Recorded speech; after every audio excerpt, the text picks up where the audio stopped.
मैंने 1 घंटा पहले मुर्गा ऑर्डर दिया था, अभी तक नहीं आया।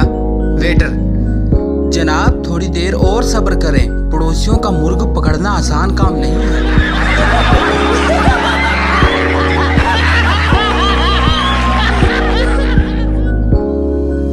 सरदार का घोड़ा रेस में सबसे पीछे था। किसी ने सरदार से पूछा, आपका घोड़ा कौन सा है? सरदार, वही जिसने सबको आगे लगाया हुआ है।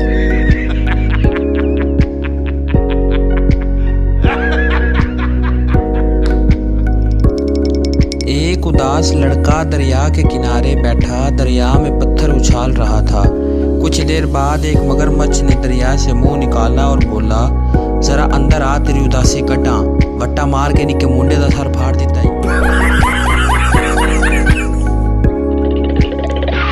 जंगल में शेरनी का कत्ल हो गया। शेर ने जंगल के सारे जानवर पर पर्चा कटवा दिया। शाम को सारे जानवर थाने जा रहे थे। सबसे पीछे एक चूहा भी जा रहा था।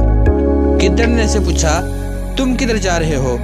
चूहे ने अपनी मूंछों पर हाथ फेरते हुए कहा, तेरे लाले ते भी 302 दा कैसे?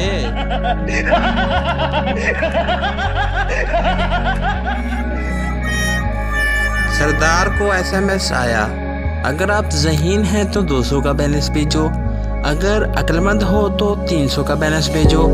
सरदार ने 500 का बैलेंस भेज दिया और लिखा, मैं ज़हीन भी हूँ और अक्लमंद भी।